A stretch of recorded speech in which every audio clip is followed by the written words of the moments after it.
L11 ini ada dua tipe, yang 15 itu CVT, untuk 18 dia masih menggunakan AT. Untuk CVT ini terkenal katanya itu lebih ringgih. Nah, sebenarnya ya memang lebih ringgih dia. Secara di lapangan itu kita yang ada di lapangan di bengkel sering menemukan untuk CVT memang kekuatannya memang tidak sekuat AT. Nah, dulu kanan bang. Kanan. Nah, sebenarnya untuk CVT sendiri memang didesain untuk kenyamanan ya. Jadi dia variabel rasio gearnya itu dia lebih lembut karena menggunakan perpindahan rasio gearnya itu menggunakan puli. Jadi seperti motor matic gitu, cuma dia menggunakan steel belt sebagai penghubung penerus dayanya. Jadi antara puli primer dan puli sekunder itu ada penghubungnya, namanya steel belt atau sabuk baja. Itu untuk meneruskan putaran rasio ya. Jadi berbeda dengan motor matic. Motor matic itu ketegangan, jadi meneruskan rasio sekaligus ketegangan dari beltnya tadi. Kalau untuk CVT yang di mobil ini tidak, jadi dia lebih memperingan kerja dari steel belt itu. Jadi fungsinya untuk meneruskan putaran saja dan juga sedikit daya tarik. Ini lurus ya Pak? Lurus. Nah itu tadi, jadi bebannya tidak terlalu besar. Bayangkan kalau bodi sebesar ini, terus yang mobil-mobil X-Trail dan lain-lain kan bodinya besar. Bayangkan cuma yang ditarik oleh sabuk baja kan juga, sabuk baja paling setir ini nggak sampai toh.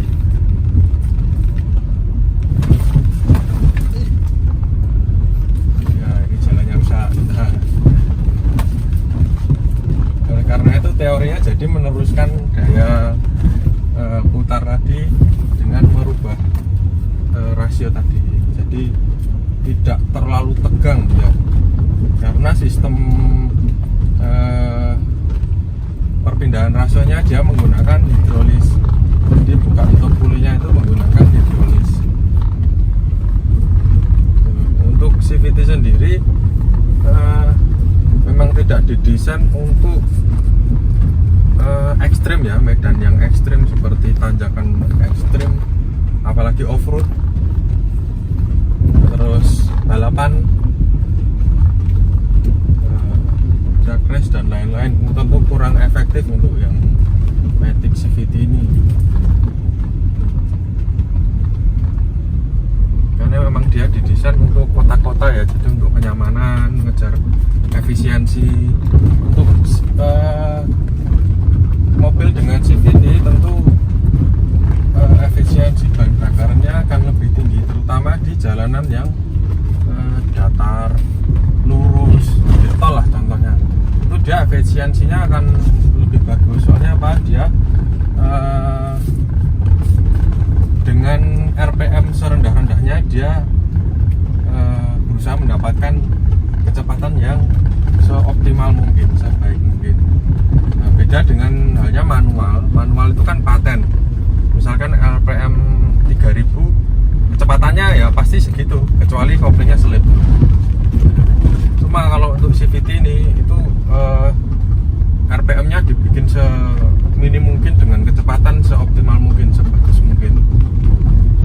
Jadi otomatis dengan putaran mesin yang lebih rendah, kecepatan yang lebih tinggi, otomatis kan bahan bakar yang terbuang tidak terlalu banyak. Apalagi saat kecepatan tinggi kan, kecepatan ya 100, 120, itu kan beban dari mesin juga nggak begitu berat, karena mobil sudah berjalan itu kan ada gaya dorong sendiri dari berat mobil itu. Terus untuk penggunaannya ya kalau bisa tidak di mode racing atau di kick down, dihentak-hentakkan penggunaannya, tapi cukup langsam. Nah, gasnya langsam. Karena kalau dengan di cara gas yang spontan terus dipaksa untuk responsif, otomatis kan beban CVT menjadi bertambah banyak, terus temperaturnya bisa naik. Kalau sudah overheat nanti tenaganya dari mesin ini akan dikurangi otomatis, dan bagian puli-puli itu bisa kegerus kalau misalkan dibecek habis-habisan sampai selip. Nah, itu maticnya yang gampang kena. Terus untuk tanjakan ekstrim yang mungkin tinggi sekali dengan muatan yang penuh atau bahkan overload, itu juga menyebabkan maticnya cepat aus, cepat rusak. Apalagi saat posisi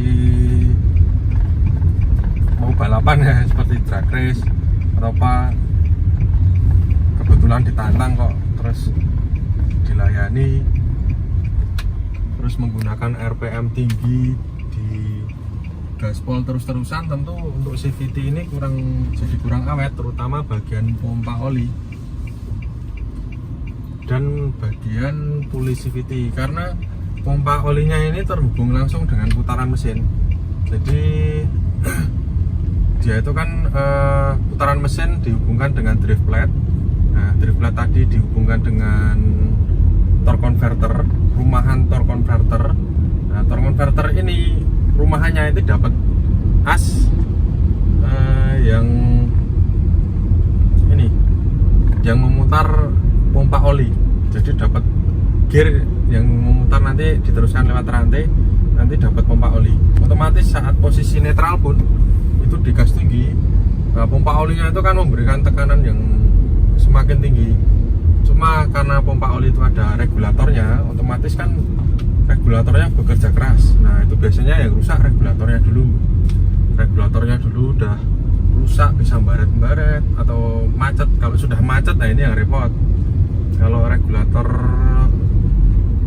oil pump CVT tadi macet atau bahkan mogos, itu bisa terkendala. Nanti CVT-nya nggak bisa jalan, entah jalannya cuma gremet-gremet. Nah, itu biasanya kendalanya seperti itu. Makanya jangan buat ugal-ugalan. Kalau saya santai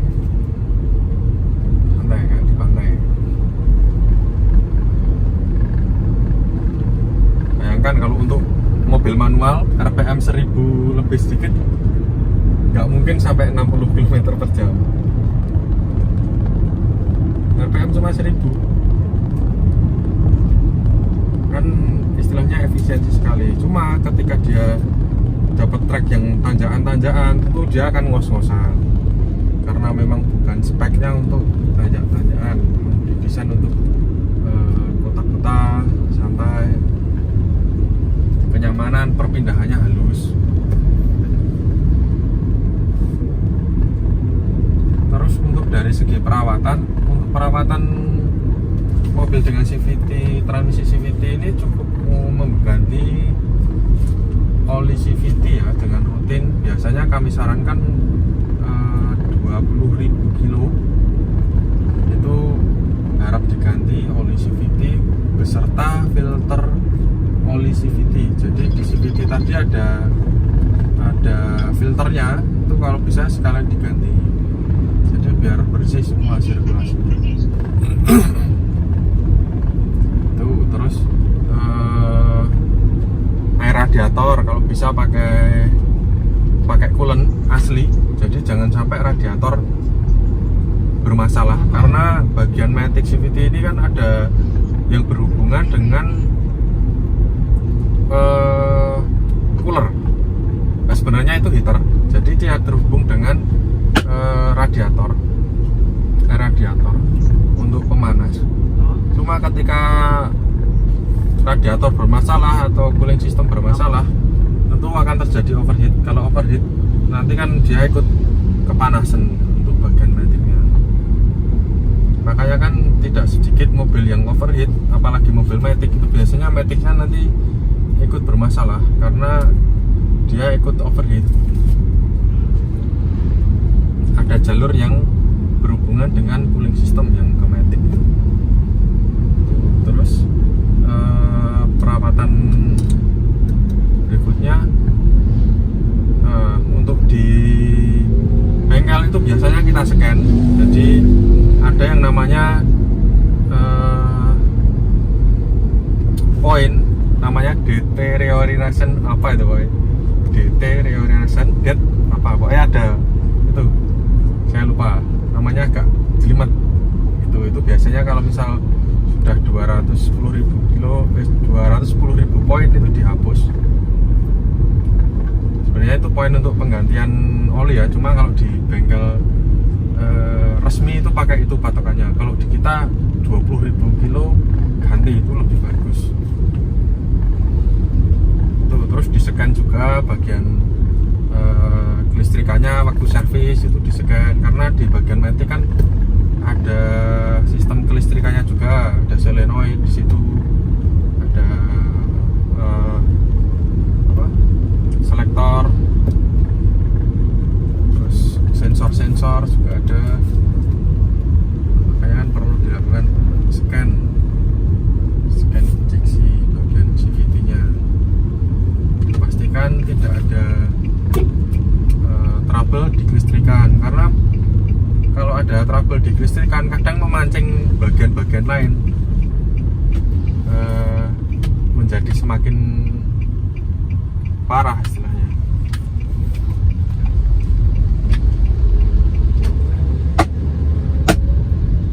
Mungkin itu dulu ya untuk perawatan CVT ya, cukup ganti oli sebenarnya, nggak bisa diservis. Kalau servis paling buka body valve, kalau kilometer sudah tinggi body valve dibuka, dibersihkan.